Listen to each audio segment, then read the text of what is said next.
McCarthy Insurance Group, serving the community for over 70 years. For home, farm, motor, life, health and business insurance, log on to mig.ie or free phone 1800 50 11 11. Probably your best call in 2024. Charles McCarthy Insurance is trading as McCarthy Insurance Group, is regulated by the Central Bank of Ireland.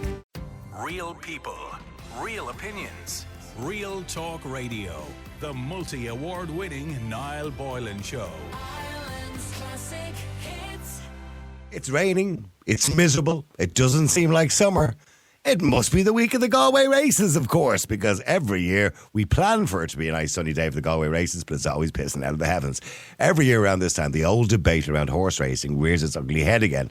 One side say it's inhumane and cruel. Another side says, yes, it's good fun, get over it, essentially, and it brings in a huge amount of money to the economy. They estimate somewhere between 2.46 billion and also keeps about 30,000 people in a job. Well, perhaps the debate is a bit more nuanced than that, really. I will be asking what you think shortly, and I want you to partake in the discussion tonight. All you got to do is text or WhatsApp on 087 188 0008. We'll read out your comments on the air, take you on the air a little bit later on.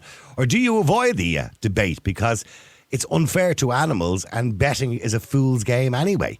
But before I hear from you, I am joined on the line by Dean Stannell of Animal Aid in the UK and racing enthusiast and analyst Darren Hughes. Both join me on the air. Good afternoon, gentlemen.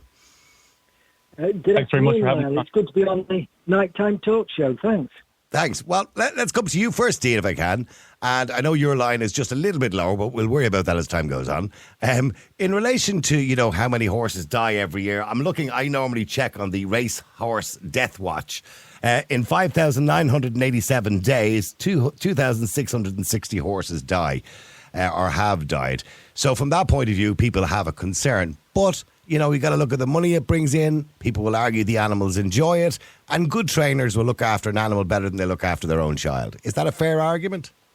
Well, it's an argument with sort of rhetoric we've heard for years and years from the racing industry. Because of what they want to do is actually disguise the true facts of animal cruelty that goes on.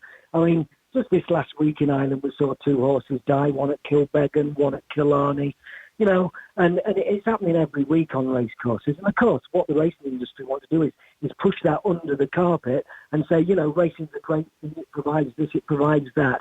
But really what it's doing, it's not only exploiting horses and their welfare, it's also exploiting the Irish taxpayer. The industry doesn't support itself. It takes over 70 million a year from the Irish government, which is Irish taxpayers' money, and gives that to the racing industry to give out mostly as prize money.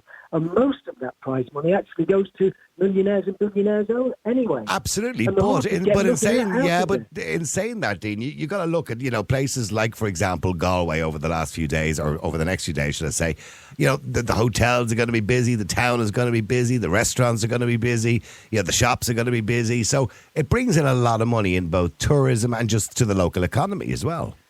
Yes, it does indeed, but we can't use money as an excuse for continued animal cruelty. It's a bit like bullfighting in Spain. We say, well, Madrid would still survive without bullfighting. You can't compare bullfighting. with Galway. Yeah, but you don't. That is an utterly ludicrous comparison. Okay, and I'm going to say that as well, Dean. I think it is a ludicrous comparison. The purpose of bullfighting is to kill the bull. The purpose of horse racing is not to kill the horse. No, it isn't. Okay, well, hang on. Okay, sorry. But we've got obstacles in front of horses. Okay, just one at a time. Sorry, just let Dean finish what he says, Darren, and I'll let you come in then. We talk about the danger, about bullfighting now, but okay, the analogy would be that we put fences in front of horses. They're at Galway this week, it's a mixed meeting, and we put these fences in front of them, and a lot of those fences are going to kill horses. So let me come to Darren in relation to that. Darren, I know there's great horse enthusiasts. I have a friend of mine who's obsessed with horse racing. There are arguments against it. Some of the arguments against it are, of course, the gambling addiction that goes along with it. And not only that, the horses themselves. How many times have we seen a front page of a paper after the Grand National or a race where there's a tent around a horse and some guy pointing a gun at the horse's head? It's not fun to watch. And, people will say we got rid of animals out of circuses a while ago. We're very focused nowadays on animal cruelty. That they call this blatant animal cruelty. Yeah, I just can't stand over that, Niall, to be honest, and I can't really listen to it being said. I mean, for starters, I'd like to just address a couple of the points Dean made there. First of all, he said the racing industry doesn't stand on its own 2 feet. That's poppycock. Racing returns €35 to the Irish taxpayer for every €1 invested. It's worth about €2.46 billion to the economy for a roughly €70 million investment each year. So to say the industry doesn't stand on its own 2 feet is utter nonsense. Your line there about how often do we see a gun pointed at a horse's head on the front page of a paper after a Grand National? Not especially often, to be entirely honest. I'm aware that has happened in the past, but to pretend that that's a frequent occurrence is just untrue. But 2,660 horses in 5,987 days. That's a horse every 2 days. That equates to about 0.2% of the runners that suffer fatality in a racecourse, which is about 1 in 500. Would we love that number to be lower? We absolutely would. But that number is roughly about half what it was several years ago, and it's fallen all the time. There's improvements being made to yard welfare, to how big the fences are. I mean, just this year there was a study carried out by, I think it was the University of Exeter, to change the colours of the boards that stand in front of the hurdles from orange to white, because they picked up that white is easier for a horse to see. These advancements are being made all the time. Okay? Dean's line that the fences in Galway this week are going to kill a load of horses. As far as I'm aware, there hasn't been a fatality in Galway yet this week. I didn't catch the last 2 races this evening, so if that's changed, I do apologise. But that's pure hyperbole to say that those fences are going to kill an awful lot of horses this week. There's no evidence for it. I mean, when we look back, horse racing, of course, started way back, the times of the chariots and the Greeks and the Romans, back at 700 BC or something around that. I mean, that's realistically when we started competitive horse racing. And, it's got, obviously it's very different now to the way it was then. We don't have people in chariots behind them, although we do actually in some of the kart racing. But in saying that, we are in a different world now where we like to think we respect animals a little bit more. I'm not suggesting we all go vegan tomorrow, by the way. I enjoy steak as much as anybody else. So I don't want to be a hypocrite. There is no more respected animal on planet Earth than a thoroughbred racehorse. But you can say that about a registered horse owner. Hang on, Dean. Some of the horse owners in this country are very respectful and they treat their horses better than they treat their own children. And I'm well aware of that. But there are horse owners out there that don't. And what happens to those horses when they're not useful anymore, when they're not winning races anymore? Don't tell me they just leave them out to pasture in the middle of a field, because they don't. They get rid of them. No. If I could come in there, Niall. So many of them are passed on to grooms. They go into what's called retraining of racehorses. So, for example, Tiger Rose, John Cossack are just 2 names that come to mind. They take part in eventing and dressage. The horse show is on in Dublin in the RDS. Is it next weekend, I think? I'm not 100% sure whether John Cossack himself will be there, but I know he's been there in previous years participating in different events throughout the week.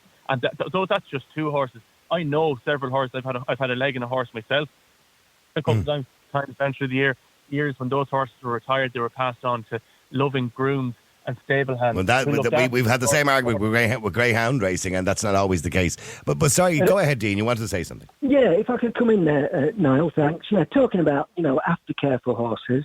Of course, Don Cossack, famous Cheltenham winner, won a lot of money for the Ryanair boss, and so naturally he's going to get a decent retirement. But we've asked the Irish Agricultural Ministry of how many horses connected with the racing industry went to an abattoir to be killed for human consumption in 2022.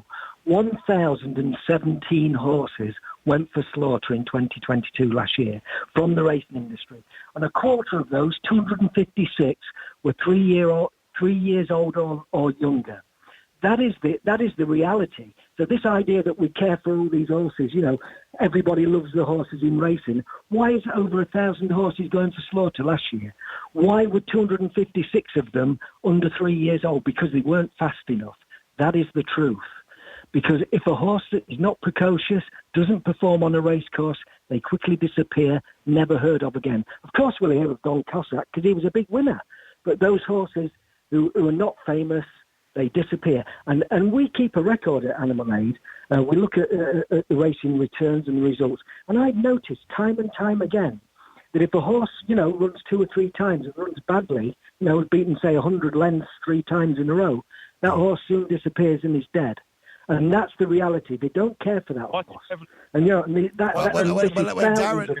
I don't think we need evidence of that, because if indeed all the horses were left to retire out to pasture, the fields would be full of them. So you don't really need evidence. And by the way, both of you sources, please. Primetime Investigates did run a story there. Was it last year, the year before? I can't remember, where we saw horses being brought off to a knackery yard, and we saw horses being destroyed. Horses that weren't useful anymore, essentially. Now, I don't know where those horses came from or whose horses they were, because I know nothing about horse racing per se. But we do know that, similar to the greyhound industry, that horses that don't cut the grade, so to speak, or have fulfilled their duties, in a lot of cases, not all cases, they end up going to an abattoir because they're of no value to most people. Yeah, I'm not disputing the figures that Dean just laid out there. What I am disputing is the hyperbole that a horse runs badly 2 or 3 times and is instantly off to be shot or sent to an abattoir. He doesn't have evidence of that, and it's hyperbolic and speculation to suggest that's what happens to every horse that doesn't cut it as a racehorse. I don't think he said every horse. He said often. He said often. Often, yeah. Well, I'm sure often it does happen. I don't think it does happen all that often, to be honest. If you take the percentage of horses that run in Ireland in a given year, and the ones that end up at that unfortunate end, which I personally disagree with and find very distasteful, it's a minuscule percentage. The long and short of it is, what we have to accept here is, if horses could speak English and if they had a vote, they would vote in favour of horse racing every single day of the week. I don't know. I watched horse racing, Darren. Don't get me wrong, I'm not a fan of any sport in particular, right? But, I've watched the odd, and you see the horse coming in at the end of the race and the sweat's teeming off them and they're close to heart attack almost. I mean, they are pushed to the limit. Now, that's all well and good, and you could say, well, sure, doesn't an athlete do that or a rugby player do that? But they have a choice to do it. They can stop at any stage if they want to. The horse doesn't have a choice. Hold on a second. A horse weighs about half a ton. If that horse doesn't want to move, he's not going to move because an 8.5 stone jockey with a styrofoam stick in his hand is asking him to. Horses are trained to respond to pressure. They're trained to respond to encouragement. Is what I should have said. They're trained to respond to encouragement. If a horse doesn't want to run, a horse refused to race this evening in Galway because he didn't fancy it. It happens. Okay? If these horses are bred to race. They are race animals. Okay, and that's a fair point. Okay, but let me put that to Dean because it's a very. Go on. Finish the point. Go on. Go on. There are 25,000 horses in racing across Ireland and the UK at the moment. What does Dean propose we do with those 25,000 if we banned racing tomorrow? Because the answer is he doesn't have a proposal. Well, I do. Okay, hang on. No, I want to go to the first, Dean. I want to answer the first question first. When we banned elephants from a circus, we did it because the elephant was being demanded to do something that was completely unnatural to him. Stand up on a podium and stand up on his back legs and entertain a crowd in the circus, right? So we knew the reason we were doing that. The same reason isn't here, because if we look in the wild where there is wild horses, and there are wild horses around the world, all they do is run all day. They enjoy running. It's part of what they are. And, for years, before the motor car came along, of course, horses were a mode of transport. So the point that Darren makes is that they generally enjoy it anyway. So what's the big deal? Well, I've got 2 X-race horses myself, and that I took in from the industry. One was ridden by the famous Frankie Dettori on the flat. Another came from a Grand National winning yard. And both of those horses, of course, they're in a 5-acre field, as big a field as I can give them. And they do run up and down every now and again. But what they don't do is run 4 miles. So let's take the Irish Grand National, for instance, just about 4 miles, Fairyhouse. That's nearly a 4-mile race, 26 fences. Horses have to be pushed to do that. A horse would only naturally gallop for not much more than 3/4 of a mile at most. So once you get beyond that point, you're pushing the horse beyond the limit. So this idea that they're running for pleasure, no, what is happening is they start to get scared in a group and they run it within a group. It's a natural instinct to keep with the group and stay together. That's why when we see a fallen horse, the horse will get up if he can and carry on running because they want to be part of that group because they fear they're being chased by a predator. And it's those natural instincts that we're bringing out within racing that make the race as such. The horses themselves don't know where the finish line is. Well, then you're defeating your own argument by saying it's natural instinct. Yeah, to run so far, but when you're pushing them continually beyond a certain point, then that becomes abuse. It isn't natural for a horse to run 4 miles because they would have but what about Darren's other question? 25,000 horses. 25,000 horses. If you had your way tomorrow and PETA had their way and many other organisations, we'd be banning horse racing tomorrow, as they would be, banning dairy products. What are we going to do with all the cows? What are we going to do with all the horses? If we ban it tomorrow. Niall, I've got that. Yeah. Well, actually, of those 25,000 horses, 7,500 will leave racing anyway every year. So once they're left racing, what happens to those? Well, we've seen that 1,000 go for slaughter in Ireland. We've seen that 1,000 have been going for slaughter in Britain. So there's 30%. And you're advocating for that. You're advocating for that to happen to 25,000 so instead of the 1,000 that it currently happens to. Hold on. How can you advocate for that? How can you accuse us of animal cruelty when you're advocating for the extinction of an entire species? I don't think that's what he meant. I don't think that's what he meant. No, I'm saying that after the numbers 3 will years, naturally decline is the point. After 3 years, those 25,000 horses would have left racing anyway. It isn't like they're in there for 30 years running. They've only got the average time a horse. Yeah, but we are by breeding horses for racing. Well, hang on. Here in Ireland, of course, we breed horses for racing all over the world, not just in Ireland and the UK, because it's a tax-free business. Of course, you can export horses all over the world, and we're very famous for our horses. If we stopped horse racing tomorrow and they didn't have that purpose anymore, they will become just like many other animals in danger of being extinct because they're not going to naturally breed as much as we'd like them to. Well, let's just take that back a step. First of all, the racing industry, compared to 100 years ago, has grown 10 times in volume. And it's grown not because because breeders want to get horses on race courses. Breeders are breeding horses for the horse sales when they're 1 and 2 years old, so that they can make money on their investment. They're not interested after 2 whether they can race or not. They pass that horse on the breeders. And we've got to a situation now where there's no regulation of breeding. We're breeding thousands of horses indiscriminately with no future for them if they don't race. And it's the breeding industry that are pushing this by producing far too many horses.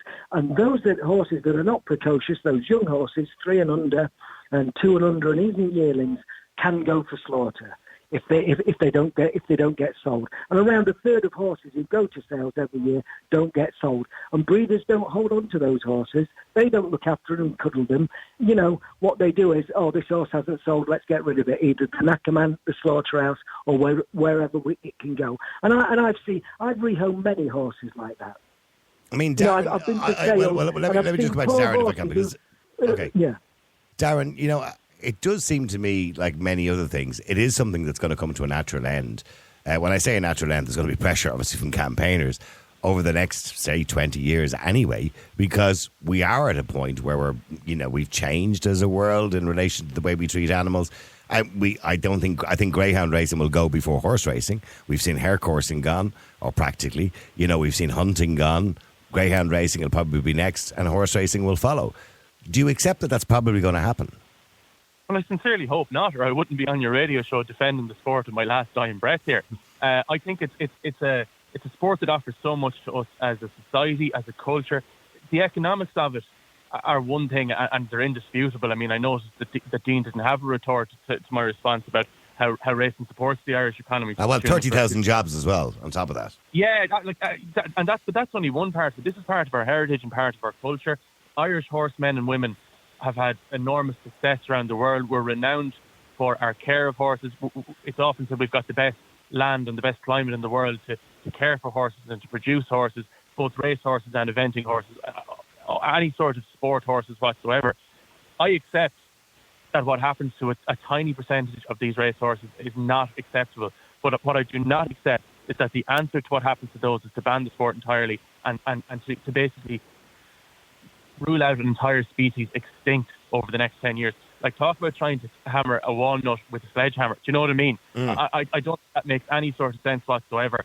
And I haven't seen a coherent proposal for what would actually happen to these 25,000 racehorses, what would happen to the people who work in this industry, what would happen to the economy that depends on this industry to produce jobs, to produce people, to produce careers over the next 10, 20, 30, 40, 50 years. I haven't seen a proposal in relation to that, and one is not forthcoming. All we get are the bad news stories, and I accept that there are too many of those, but there are a hell of a lot of good news stories as well, and I think it's about time we started to champion those instead. Dean, just finally, it's all well and good saying ban horse racing, but, that is the kind of blunt instrument, isn't it? Just ban it, ban it, ban it. I mean, in the meantime, have you come up, or have Animal Aid in the UK come up with any suggestions for, I'm not suggesting regulations, but safety procedures or other ways of treating the animals better that have been rejected by the industry? Or, rather than just saying, let's ban it, surely there's a compromise. Well, certainly. I've written a scientific paper with Professor Paul McGreevy out in Australia on the use of the whip in racing. So we've sort of done pragmatic stages. I've campaigned for changes to the Grand National. I spoke in the British Parliament in 2011 calling for the fences to be changed in the National. And eventually they were. And we saw a race that still kills horses, but not as many as what it did. So we're pragmatic and realistic that, this is a change that will take place slowly, but it will be a change that will take place. And racing will go. We're not saying we want it to go banned? Tomorrow. We're saying it should be wound down gradually, given time for people. Why are you advocating for the extinction of an entire species? That is what you're advocating for. It's not a species. The thoroughbred was basically a human design from 1750. In 1750, we decided that we would breed a horse and call this horse a thoroughbred. It's not a species; it's just a breed of horse, just like a Connemara pony. So it only goes back 250 years. This breed of horse, but it's not a. And thoroughbreds will still exist in other forms. They just wouldn't race. We're not killing off the thoroughbred. That breed, breeds into other horses as well. They're not fit to exist in other forms. These horses are pampered and preened. They stay in the equivalent of a 5-star hotel. It costs enormous money to look after them each month, which is gladly paid over by owners the world over, from the working man on the street like myself, who's had horses in training, to the highest royalty in the Middle East, who have a fleet of horses in training to enormous cost every single year. If you were sincere in your belief about animal cruelty, you would start off in animal welfare shelters where people are abandoning horses off housing estates and at Animal Aid we do. As opposed to the ones who stay in the equivalent of 5-star hotels. I think they do. I mean, there is organisations, Darren, including Dean's organisation in the UK, which do, highlight the plight of horses kept in housing estates tied onto somebody's gate or a goalpost. Yeah, but they're not in the radio whinging about horses kept in housing estates, which they should they do. be. Hold on. No, with the greatest respect, they do, because I've had organisations on numerous times on the radio talking about people keeping their horses in housing estates. So we've covered that, and they've been on. So they do focus on those things too. In relation to the thoroughbred horse is no different to having, a pedigree dog. There are certain breeds of dogs at this moment in time that the world and governments are considering banning particular breeds because of the inherent, problems that they have. Yes. So what I'm saying, it's not the biggest deal in the world for a particular breed, if you want to call it that, because I'm not too familiar and up to speed on what breeds of horses. It's not too bad to have a particular breed. The horse will still exist, I suppose. I don't think the horses would think it's not too bad. I think if you were to take a vote in any training yard at the moment, right lads, amongst the horses in the stables, right lads, in the next 50 years we're going to breed you lads out of extinction. What do you think about that? I don't think they're not going to know about it, are they? But you know what I mean? And, by the way, I agree with you that many horse breeders, I was looking at the figures there a few minutes ago, there's something like 300 million is spent just running horses every year and on looking after the horses. And most breeders do look after them. But there's a large cohort of breeders, Darren, you don't know them all, who don't treat their horses well. Who are not treating them like kings and queens and, looking after them the way they should be looking after them. And they're just hoping they'll win on a Saturday afternoon. So, I mean, you're only talking about the big races and the big breeders and the winners, the ones that we see on the TV all the time. But that's not what I'm talking about. That's not just what I'm talking about. As I said, I've had legs and horses myself down through the years. I'm not a wealthy man. I haven't had them in the biggest stables in the world or anything like it. I've been to visit my horses in yards while they're in training. And you know what? I'd swap places if I could because they're treated hell of a lot better than I am on a day-to-day basis, relatively speaking. This line that a large cohort of owners and breeders, for starters, horses are trained. It's trainers that look after their horses, and if a trainer gets a name for not looking after a horse, his or her name is ruined forever. They are compelled, I should say, to treat these horses like the royalty that they deserve to be treated by, and that is how 99.99% of horses in training are treated on a daily, monthly, annual basis in this country and in the UK. Obviously, the tiny minority of bad news stories are what's going to make front page news, but that is not a large cohort. That is not a significant percentage, and it's a percentage that we need to work on stamping out. All right, well, listen, I got to thank you very much indeed, Darren Hughes, racing enthusiast and analyst, and also Dean Stannell from the Animal Aid in the UK. Thank you very much indeed, lads, both of you, for coming on the air and talking to us. Thank you. And thank you for being respectful of each other too. All right. Yeah, now, cheers. we want to know what you think, by the way. The number, as usual, if you want to give us a text or a call, is 087 188 0008. Maybe you're a racing enthusiast, but there's the other element too, which I didn't ask the lads about because it wouldn't be their involvement, which is the betting end of it and the gambling problem. Of course, horse racing encourages gambling. Gambling is a massive problem next to alcohol and drugs in this country. It's a massive problem. Now, you will argue if we'd no horse racing, but sure, then the gamblers will just move to something else. And you're probably right. They probably would. But maybe not to the extent that you imagine. I mean, a lot of people just bet on horse racing and they lose their house on it. But here's the question. Do you believe horse racing should be banned? Or certainly gotten rid of over time? I don't think we could ban it in the morning because, you know, Darren does have a point. 25,000 horses in Ireland and the UK alone. That's not including the massive sport it is in Australia and other places around the world, and America too. So, and actually in places like Saudi Arabia, it's huge as well, and Dubai. But here's the big question. Should we ban it? Is it cruel? Is horse racing cruel in your eyes? Now, you've listened to the two guys talking about it and the facts of the figures, and there is no doubt that horses, once they outlive their usefulness, in many cases, not in all, are just sentenced to death. They're brought off to what they call an aquary yard, or else they're, you know, just brought off to an abattoir and made into food or glue or dog food or whatever it is they're used for. And I don't know because I'm not an expert. But we did see the Primetime Investigates programme last year, I think it was, that covered all of that. And so there are the pitfalls of it. There are also, you know, Darren talks about the most natural thing in the world for a horse to run. But Dean makes the point that horses will run a quarter of a mile, not 4 miles, which pushes the horse to its limits. Hence, many horses have heart attacks. Hence, many horses break bones when they're trying to jump over those large fences when they're too tired towards the end of a race. So I want to know what you think. Is horse racing a cruel sport and should it be banned? Let me know. The number is 087 188 0008. Let me go to Ben. Ben, hi, how are you? Oh, sorry, Ben. There you go. Yeah. Hi, how are you? How you doing? Yeah, so I'm good, thanks. I was just listening to the two people speak there beforehand. I worked in the industry of bookmaking for 6 years on track. And in that industry, you get to know a lot of people that work with horses, live with horses. Their whole life revolves around horses. Yep. The fact that this is being called cruel after all the developments that have been done and modifications over the last 20 years is unbelievable. Every horse nearly in this country is looked after immensely well. Even, I know they were talking about Gordon Elliott and, you know, Don Cossack and all these big horses. But we saw Gordon Elliott there a few years ago sitting on a horse with his thumbs up after the horse was killed. Exactly, which is shocking, which is absolutely appalling. But if you look at even the small trainers, like today in Galway, I was watching the races, and there's a horse trainer called J. Jaden Allen. I guarantee 99% of people listening to this don't even know who that is. No. That man had a winning today at 160 to 1, right? And they Sure, he's a happy man tonight. Yeah. He's delighted, but they're absolutely delighted. But the fact is, that man probably only has about 50 horses in training, and he absolutely takes care of over every single one of them. It's pure love. And the people in those stables, they don't get paid a lot of money. The handlers that bring out those horses at 5 a.m. every morning, to feed them every day, water them, make sure they're the right weight, they don't get paid a lot of money. You know, you make a lot more money working in Spar. So the fact that these people are doing that means they're putting in the love and care they deserve. I'm not suggesting for a minute that most of the people that work within the industry, particularly in the professional end of the industry, look after the horses really well. I've said that a million times, so I know they do. But that doesn't take away from the fact that some people just believe it's a cruel sport, that the idea of running a horse for 4 miles over jumps and fences, you know, is unnatural to the horse.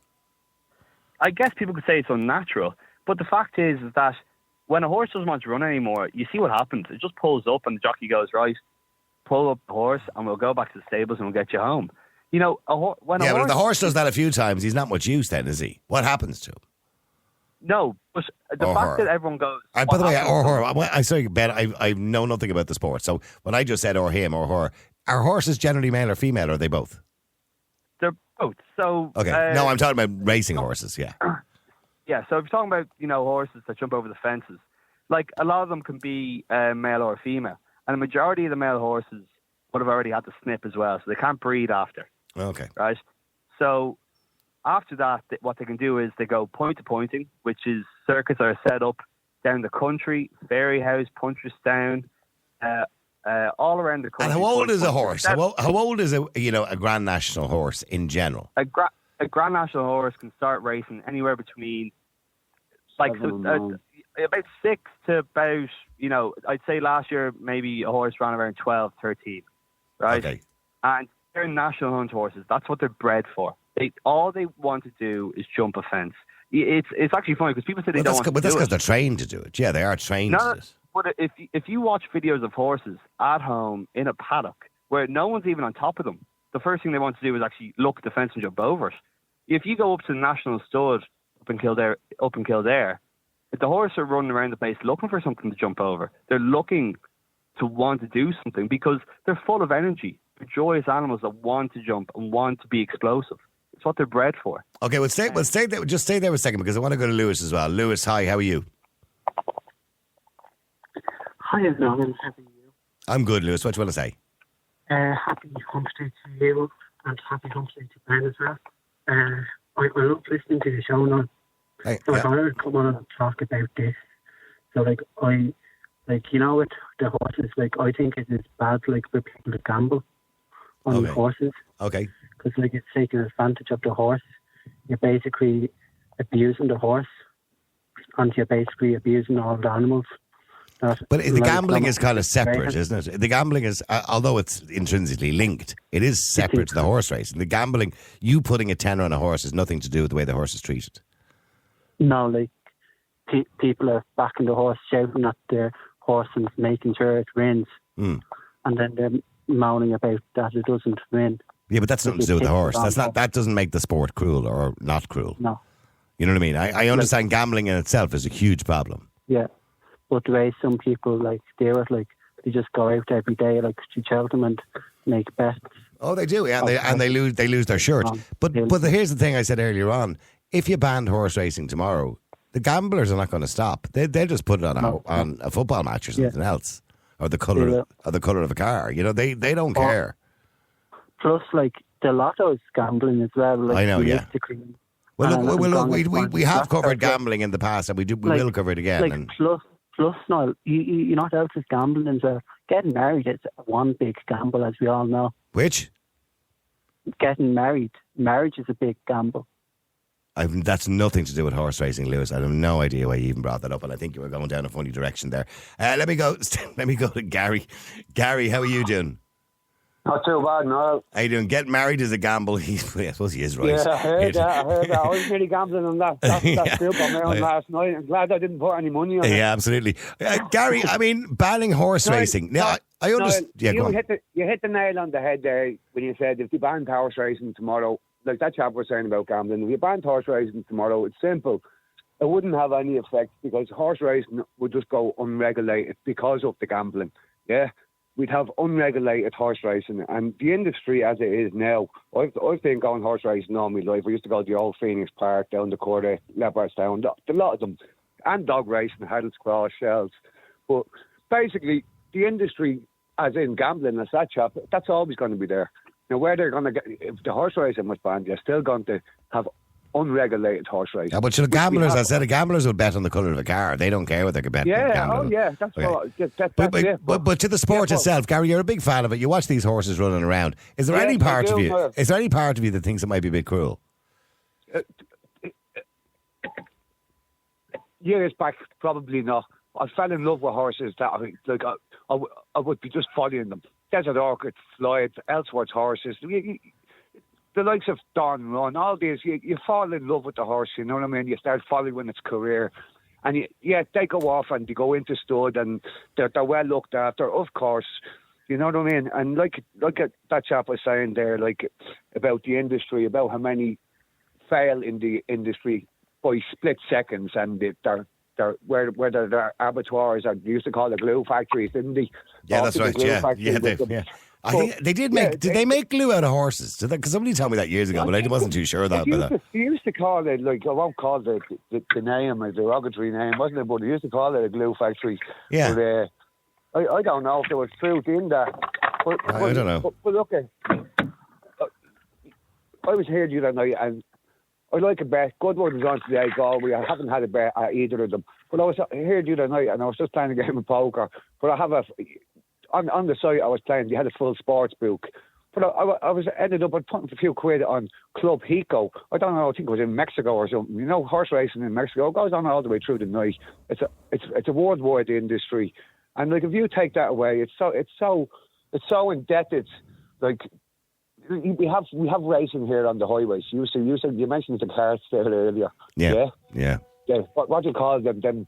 The chariot things where they're running them down the road. You don't want that. You know what I mean? The industry is regulated to the hilt. Yeah. And I don't think anything can be more done. In Okay, the well, industry. yeah, well, I don't know, because Ben knows a bit more about it than I do. Ben, could we do more to regulate it without actually destroying the sport to make it safer or better or less cruel?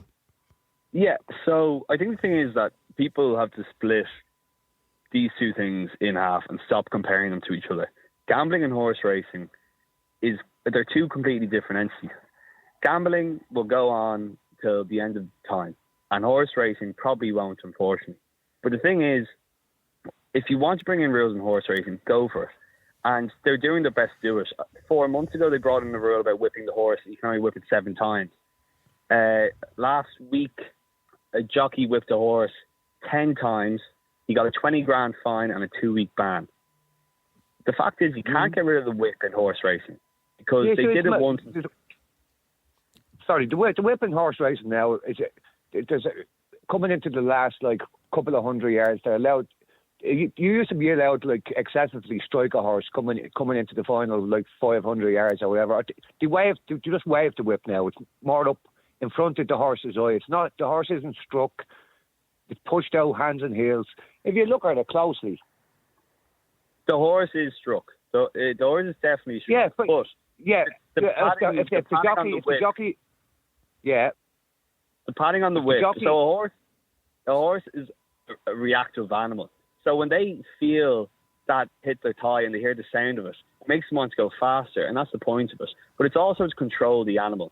You know, if you watch horse racing much, you'll see horses veer off track. You'll see them nearly going to fall, but the jockey uses a whip to control them to be able to jump over a fence or keep them in a straight line. But it stops them from also hurting themselves.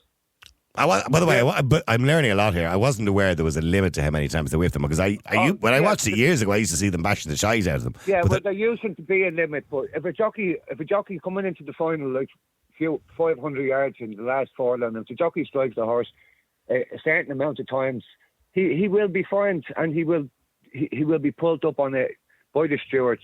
But mainly in the fighting finish and with the horse race now, you'll see that they wave it up near the horse's head. You don't strike the horse on the neck. It's being wove up in front of the eye contact. When the horse is struck, it's usually stuck on his hind quarters, coming in to the finality of the race. But that used to be, if you watch Lester Piggott in the old days and Willie Carson and Pat Edry, they used to leather the horse home. Do you know what I mean? They'd leather them horses home in the big races. I'll say one more thing there. They've even brought in rules of how the jockey's allowed to whip a horse. So the jockey can't lift the whip above his shoulder anymore, and the elbow has to be in a certain way so when they hit the horse, they can't even hurt them. So I know. I've seen that where they don't actually bend their elbow is just bent and they don't actually straighten it or whip back. They can't. The only person that can hurt the horse is himself on a racetrack by falling or veering out. Yeah, but some of the jumps, I've seen some of the jumps, and they're inhumane looking. I mean, some of them are taller than me. Do you know what I mean? I know these horses are big, and the horses are taller than me as well, and I'm well aware of that. But still, some of them are beyond the limits of many horses. Of course. But you said earlier, Noel, about it's not natural to a horse. Horses are schooled from early age. Before they're schooled to go hurdling first before they go to these fences. What's hurdling? Are they those little fences that fall over? Small brush. Okay. Small brush fence. Right. Okay. But you can brush through a hurdle in a race. Oh, okay. You could brush through a hurdle in a race, and very few horses would come down in that race, fall-wise or unseat jockeys, Yeah. But if you hit a fence is totally different, especially at racetracks like Cheltenham and what have you. What was that famous one years ago in the Grand National? It was called the Chair, wasn't it? That's the Beechers. Well, the chair was more of an angled fence. a corner fence. The Beechers was like it was a high fence. I don't know. And a ditch on the other side of it as well. With a big dip and a ditch and that was bonkers. Is that gone? Yeah, it's still there, but you took a lot of the height and width out of it, I think. Okay. But like that was a given every year. Like a couple of horses would die at that particular fence every year. Now this is another thing that's all been. Okay, but then why would you? I don't know why they would have even put a fence in, knowing that it's such a challenge for the horse to naturally do. But stay there, Ben and Gary, because I want to go to get a female voice. Helen, hi, how are you, Helen? Oh, hello. All these men that are talking, who gets the most money into their hands at the end of the day or the week? It's the trainers and the top trainers and nobody else. Well, the government get money out of it. So did the Irish, the taxpayer. The top trainers like Aidan O'Brien and others I can name. They're the ones. The rest are left behind, and I don't like it. And I think it's a cruel game. There's no doubt the top trainers make a lot of money and they put a lot of effort. Of course, I'm not doubting for a minute. I know they do. I know they do. Okay, but Helen, the 2.46 billion that comes into the country every year is not just going into the pockets of trainers. It goes into the industry, and it also goes into tourism. It goes into hotels. It goes into restaurants, shops. And brings a lot of money locally into communities and towns where the races are on. Well, I'm completely against it anyway. I think it's horribly cruel on the horse. And they have to, if your horse isn't up to expectation, they're left there, If your horse isn't winning for you, it's goodbye, Well, in a lot of cases it might be goodbye, but not in every case. Depends on who the owner is. Can I ask you a question there? Yeah, you can, Ben. Yes, you can ask me anything. Well. So, for example, you're saying it goes to all the top trainers, and I would agree with you there, and the top jockeys and or the top owners. But then why do all these small trainers and that only have 5 or 10 horses keep doing what they're doing and pointing and all around the country? How many people do we employ that love this game so much that don't get paid that much? And all these trainers, these small trainers that barely make any money, keep on going and keep on doing it. Yeah. It's because they love the horses so much. I'm not talking about that point of view. I'm talking about the top. I'm talking about the top trainers that get the money at the end of the week. Yeah, but that's not all the money. Nobody's denying that, Helen, that there are individuals that have made a large amount of money out of it. There's no doubt that. There's no denying that. But that doesn't take away from the fact that there are smaller trainers who don't make a huge amount of money but do it for the love of the sport. I don't think they do it for the love of the sport. Would you stop out of that? If they weren't earning good money. There's loads of people not earning good money out of it and still do it. They break even and still do it. You make more money in Super Value than what some of the jockeys make in these stables. The fact is they do it because they love the horses. I know. Will you pull the other leg? If it got bells on it. I know a lot of... I've been in the industry for 6 years. I know a lot of jockeys. I know a lot of people that work in the industry. I see people coming up and they can barely buy a new jacket, but I guarantee you their horse has a new saddle on. And their horse has a new saddle on. Be fair, Helen. Yeah, but Helen, you're focusing on the wealthy ones. There are lots of trainers all over the country who are not making that much money. Helen, when was the last time you went to a stable? When was the last time you went to a stable? You went to a racetrack? Oh, not too long ago. Were you involved, Helen? You know a little bit about it. Were you involved in the industry? About it, and I could go up on a horse this minute, and I could nearly ride him blindfolded. Could you? Were you involved in the industry, Helen? Yes, my family were. Yes. Okay, and to what extent? Professionally? Professionally, yes. Okay, and so then that seems strange then. If you were involved professionally in the business, you obviously had a passion for it. So then why would you want to... I have a passion for it because I don't have anything to do with it. My career is different to that. I wouldn't go up in a horse and beat him to death around. Who's beating the horse to death? Don't get beaten to death. Well, that's what you were doing until you were caught. Oh, for God's sake. No, nobody's beating the horse to death, Helen. Some of the jockeys were caught Well, they were, yeah, but they were. And the lads just pointed that out. They got a fine for it. They Yeah, did. they're reprimanded. Yeah. And another thing I'll say, that man that sat on his dead horse, he should never have come out again and went on the racing track. Gordon Elliott. He should be ashamed of himself. He was. I think he was ashamed of himself, actually, in fairness. That was not nice. No, nobody ever said it was nice. He never said it was nice afterwards either when he apologised. He should never go into a racing track again.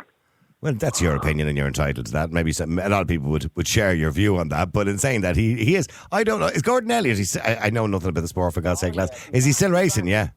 Yeah, of course. Like, he's one of the best trainers in the world. That's over the how long, by the way, lads, after that whole episode, hang on, after that whole episode of the horse, sitting on the dead horse, how long did it take him to come back into it again? He was given a 6-month suspension. About 3 or 4 years, I think. He was given a 6-month suspension, and the following season, his horses were sent to Cheltenham, and all his owners stuck with him, bar one owner. They took the horse out and they gave it to I don't know, it was to Willie Mullins. I'm surprised he could show his face. Yeah, but all these owners know the love for the horses that man has, and how good of a trainer he is. Well, you wouldn't think he had the love for the horses when he's sitting there smiling. I know, but you do know that there was another story there. Not that he wasn't sitting on a dead horse on his phone, but there was a backstory to that and why that photo was took at that moment in time. And I won't go into it on air with you, Noel. But I did hear the other story. I heard the other story. Listen, lads, I have to go into a break. Helen, thanks very much as well. Helen said she'd ride out and around the horse around the track herself, not about her. Anyway, I want to know, is horse racing a cruel sport? And should we ban it? Ben says absolutely not, because he worked in the industry. Gary says it'll never go. Don't ban it. But Helen would like to see it banned tomorrow because she thinks it's cruel. And they're beating the horse to death around the track. Ireland's Classic Hits Radio. My good friend Maureen, how are you today? Hi, Niall. How are you? I'm good. Maureen, should we ban it? Horse racing? Horse racing, I would. Well, first of all, I would ban the steeplechasing. Okay. And I certainly would ban the, that big race there, Aintree. Oh, Aintree. The Grand National. Yeah, okay. Yeah. Okay. And why in particular those races? Is it just because you believe they're typical of the horse? They're deadly. They're deadly. There's horses killed there on it, probably a yearly basis or fortunate to break a leg. They're three horses died in 2023 in the Grand National. 3 horses. Yeah. Now, you see, I used to ride horses with my girls. Yeah. And my daughter she's a brilliant horsewoman. And she was into jumping. And I thought one time she'd be a show jumper, but no, she wanted to be a jockey. Which that fell true. But on her gap year, I got her into the Irish National Stud for a week. And she walked up there. One of the horses were the hands that she had to take care of. Yeah. But she has a horse herself now, and her children ride horses. But if you look at horses now, they are pack animals. But if you look at wild horses, where are wild horses running? They're all running on the plain. Yeah. A horse will jump if it has to. But it doesn't. It prefers to run on the flat. Okay. I don't know. You know better than I do. You know better than I do. I wouldn't have any problem with the flat racing. But I do have a problem with the Grand National, and when they're coming to Beechers and they're coming to the Chair and they're coming to all these, because you see them going down. I think it's cruel. Okay, let me go to Morris. Well, stay there, Maureen. Morris. How are you doing, Niall? Yeah, it's been around a long time. I earned a living putting up all the advertising over in Leopardstown Racecourse, and one of the best race courses in Dublin was sold off to builders because of brown bag people in the government, the Phoenix Park. That was the best race course in Europe, and now there's ugly houses and apartments built on it. It's an industry that's bringing money to the country. Some of the Arab horse breeders from the Middle East bought stud farms all over this country. Well, they pay thousands for horses. It's a big industry. We sell horses all over the world. I know. I tell you what, people come from all over the world to the sales in Goffs because they know the bloodline here for the racing horses and the jumping horses can't be matched anywhere in the world because of the stock that we have for such a small island nation, a nation of peasants. And people want to ban us and do away with us. we produce some of the best horses in the world for breeding purposes and for work horses. Look at all the films that have been made in Hollywood. What was the film that was out recently? The War Horses. Everybody was talking about it. The horses that were in the war. There's a certain type of horse I feel sorry for. But unfortunately, it was man again taking control of animals. And they're the horses that walk down the mines all over the world. All right, okay. They don't see the light of day. They don't see the light of day. And that's sad. Cruel. It is sad. Yeah. You know, and it is. They're bred for that. You know, then we have Connemara ponies. You have the farm industry in this country. Well, the animals. Well, here's the thing, right? All I'm saying is, you know, this is 2023. We've evolved. We're human beings. We're clever now. We understand cruelty, what cruelty is. People, 100 years ago didn't really get the gist of what cruelty was. You know, and we're still using animals. Now, I'm not talking about food because I'm not going to be a hypocrite because I eat burgers and I love me meat. But we're using animals, for our entertainment. Not for food because that's nature as far as I'm concerned. But animals kill each other for food all the time, not just human beings. Yeah. So, but we're using other animals for entertainment. Is that really right in this? In the modern world where we're clever, that we use animals for entertainment. Well, look at the Royals in England. Give you an example, right? And then look at the Olympics, the dressage. It's beautiful. Do you know what I mean? They have horses. The Queen is the biggest horse. Was the Lord rest her. She was the biggest horse breeder in Europe. Or all the horses that she bred, because she loves the sport, she loves the animals. Oh, they're beautiful animals. There's no doubt about it. I hate to see anyone abuse them. Yeah, and there's nothing better than looking at a horse being natural. Look at the Native Americans and look at Genghis Khan. Genghis Khan's army of horses conquered half the world. I mean, in relation to the Queen's horses, I wouldn't mind being one of the Queen's horses. They do very little and they're looked after very well. I'm talking about horses that are run around a track, a 4-mile track, jump over jumps and... I don't know whether they say they enjoy it. I don't know how much they enjoy a 4-mile run. You know what I mean? Well, they wouldn't run for you if they didn't enjoy it. They just that's not true. According to experts, they will because they want to keep up with the pack. You see, it's in their blood to run. Native Americans have wild Mustangs. They're still running wild in America. Real people, real opinions, Real Talk Radio. The multi-award-winning Niall Boylan Show.